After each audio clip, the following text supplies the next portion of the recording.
A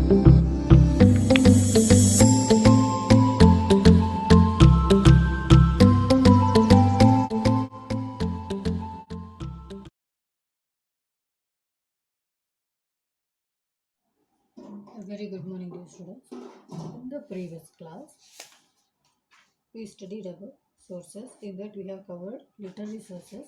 Under that, chronicles, biographies, and autobiographies, including foreign accounts. These are the four major sources which we discussed in the literary sources. Now, moving on to the archaeological sources. For the medieval period, it includes inscription, coins, monuments, sculptures, and paintings. Coming to the archaeological sources, these are basically include ancient old remains of the monuments recovered as a result of what excavation process.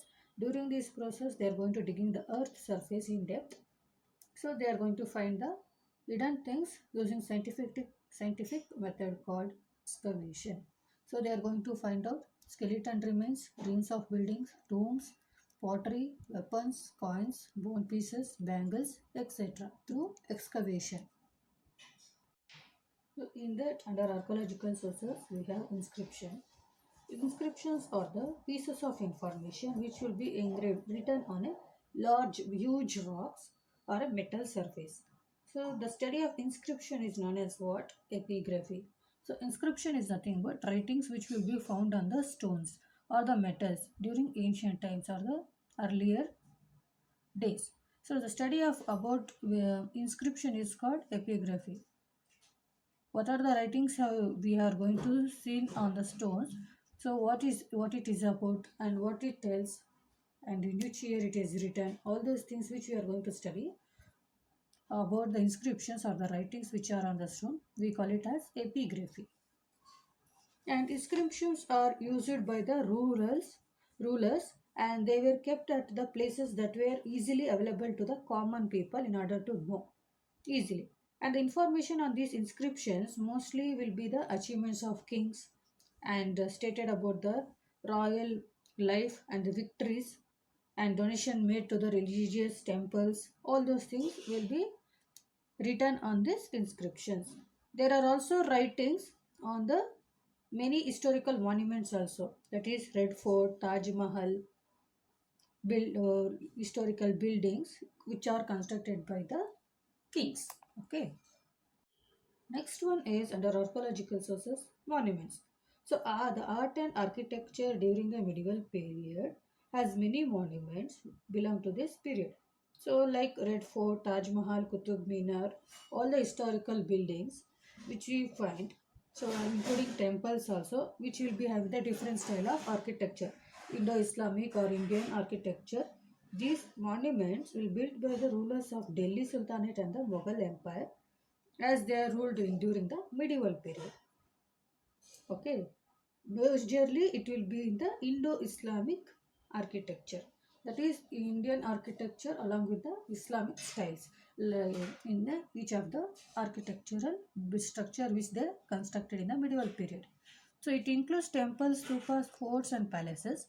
So a monument is nothing but a large structure building which is made up of stones that is constructed, so which are being built in order to know the event or remembrance of a people, famous person. So a monument will is a large structure building made up of stone which will be built to remember the people of an event in history or of a famous person. Example, Taj Mahal, Pink Mahal, Ajanta caves in Aurangabad, Maharashtra are full of sculptures and paintings. Okay, children. Now, moving on to the coins, third sources under archaeological. The study of coins is known as numismatics, and coins will found in India were minted in the form of gold, silver, and copper. During Gupta rural Samudragupta minted, he produced coins of many types, in which on the coins we can see the picture of image of a Veena and a skillful warrior. So the study of coins is called what? Numismatics. So dear students, coins are very valuable, important source to reconstruct or to create or to know the history. So they provide information about the economic conditions during a particular place, and it also provides information about the rulers, events, culture, religious aspects of the information. Next, the coins, the change in coins will be helpful for us to know the condition of the financial status during a particular rule, and the ruler found in distant land also will be suggested. That is, their geographical extent also will come to know through these coins. So along with this, they have sculptures and paintings as well.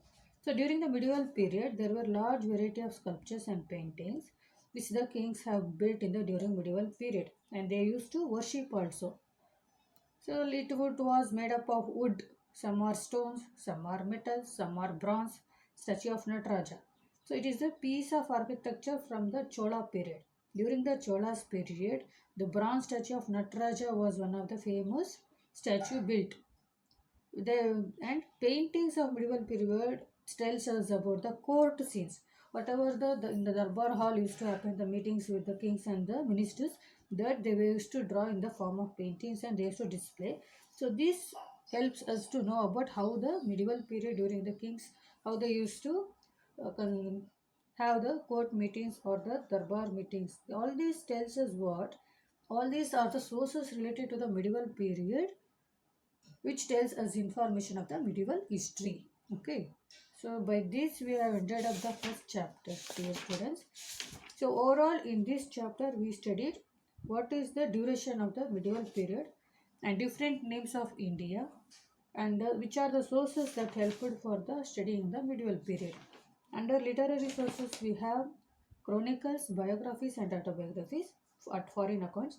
And under archaeological sources we have inscription, coins, monuments and paintings, artifacts and so on. Dear students, please go through the video. Thank you.